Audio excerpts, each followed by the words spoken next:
A long time ago, in a calm village with tall trees, luscious mangoes, and placid rivers, a young Cynthia was not just gorgeous. She was magnificent. Her eyes shone like stars, and her skin gleamed like ripe palm oil in the sunlight. Cynthia was the daughter of Mama John and Papa John, who were modest farmers who cherished their daughter.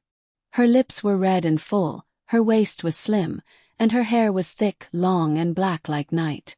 People said that the gods took their time to shape her, but with that beauty came a heart full of pride. Every morning, while everyone else was at work, Cynthia would get up, wash her face, oil her skin, and sit in front of a small mirror that her father had purchased for her from a trader. She would twist her neck left and right, pop her lips, bat her lashes, and laugh. Cynthia would whisper to herself, "No one in this village, no one in this world, you are like a goddess, you deserve to marry a king. Not just any king, but the richest, most powerful, most handsome king ever." Her mother would enter the room and sigh. "Cynthia, please help me peel the yam. We need to cook it before your father gets back from the farm." Cynthia would hiss at me, "My fingers are too fine to touch dirty yam. Let John or James do it. They are not as beautiful as me." When the other girls went to the stream to get water, Cynthia stayed behind to brush her hair. When the women swept the compound, Cynthia sat and painted her nails with palm oil and crushed hibiscus petals. When the village came together for community service, Cynthia stayed inside and posed in front of her mirror. Her friends loved her, but she didn't return their kindness. One by one they married Zara, then Queen, then Mark, but they weren't wealthy men. Instead they married common farmers, hunters, and fishermen rather than wealthy men. Cynthia chuckled at everyone. "Zara, take a look at your husband. His teeth resemble cooked corn, Queen. You don't even have shoes, but your man rides a bicycle." Cynthia would say, "Cynthia will marry a king, wear gold from head to toe, and ride in a carriage pulled by white horses."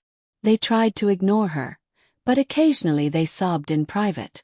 Despite this, they were happy in their marriages, which made Cynthia even more envious.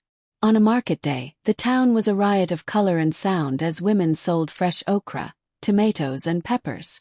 Cynthia dressed herself in her finest wrapper and a shiny blouse. "Why are you standing in my way like an old goat? You ruined my outfit. Do you even know who I am?" Cynthia remarked, looking down at her with disgust. The elderly woman raised her voice and said, "Calm down, kid. I apologize for my eyes not being as sharp as they used to be. Stay in your hut." People started to mumble their regrets as Cynthia yelled, "Don't bring your rotten wood near my beautiful clothes again." Cynthia is an elderly woman who could be your grandma, but she turned aside, growled, and left. "Mom. Cynthia, the mirror you worship will soon turn its back on you," she remarked in a thunderous voice as Michael gently picked up her firewood while shaking her head.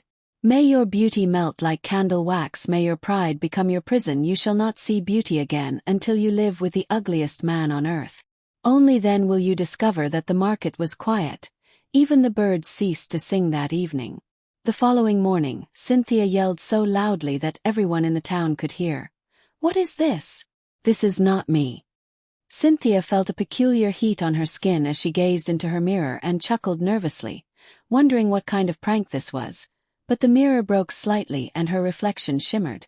Her once beautiful eyes were lifeless and dull, her smooth skin had turned rough like sandpaper, her nose had widened, her once full lips were dry and cracked, and her hair was falling out in patches. She ran outside sobbing as children screamed and ran, and she sobbed saying, "Look at me, Mama. I'm cursed. Look at what has happened to your beautiful daughter, Mama." John sobbed to my daughter saying, "This is because of your pride that you hurt Mama Michael. You didn't listen, you made fun of other people. I'll say I'm sorry, I'll give her food, I'll sweep her hut."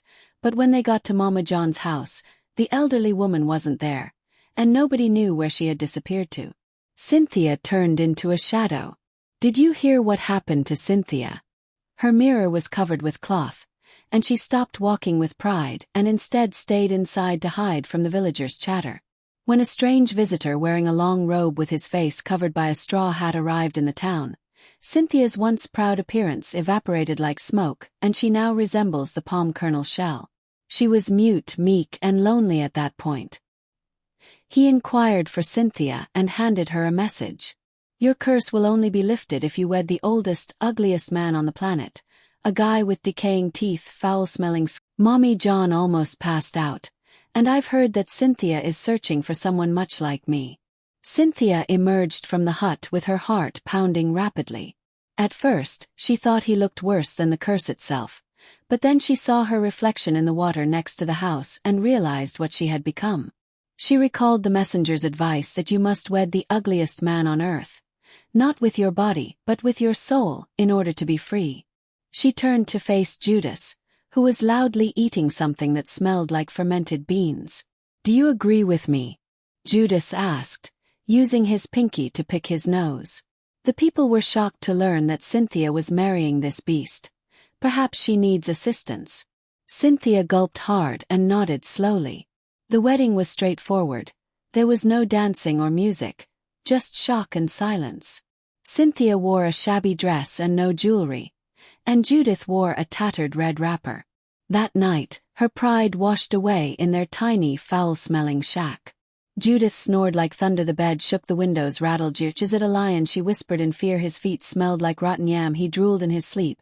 He farted with every turn. Cynthia sat by the window wide-eyed and shaking her head. I am in a nightmare, but I must endure, I must change, I must be better as time goes on. Judas was not just ugly, he was mean. He ordered her like a servant, cook my food, now my back is itching, scratch it. Wash my feet. He complained about everything. This soup tastes like stone. Why are you breathing so loud? Be quiet. But through it all Cynthia didn't complain. She woke early, cleaned the house, fetched water, cooked his food, washed his dirty clothes that smelled like forgotten onions. She smiled at children again. She apologized to her old friends. She began helping at the village stream, carrying firewood for elderly women, and greeting even the beggars. The old woman Cynthia had once insulted, Mama Michael, was sitting peacefully beneath a mango tree, watching as a little girl tripped in the market one day. Cynthia hurried to aid her, cleaned her bruises and gave her food. She muttered, "Home, she has changed."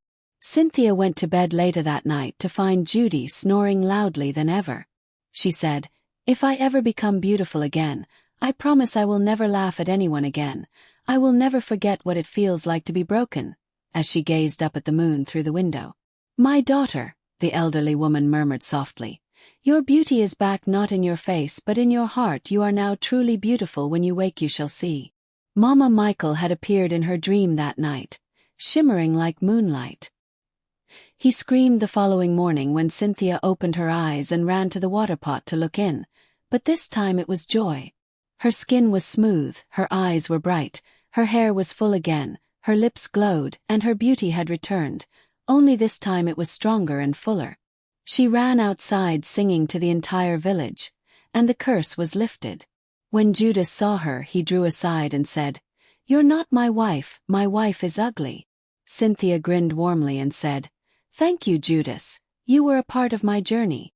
As she gave him a plate of food, he sobbed, But who will cook for me now?" "May you find someone who loves you as you are," she asked. She then left the hut, and her parents wept and embraced her.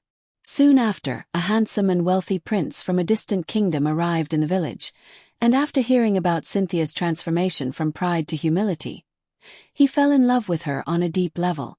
Their wedding was the largest the village had ever witnessed, with dancers, drums, and dancing women ululating, as well as the trees swaying in joy. However, Cynthia never forgot, treating her servants with kindness, greeting every elderly woman, playing with children, and even paying Judas a visit and giving him new clothes. She no longer worshipped her mirror because her beauty now came from a moral lesson. Pride brings one down, but humility uplifts the spirit. Without kindness, beauty is like a sweet-looking fruit that tastes bitter. Always show respect for others, no matter how little, elderly, or impoverished they may appear.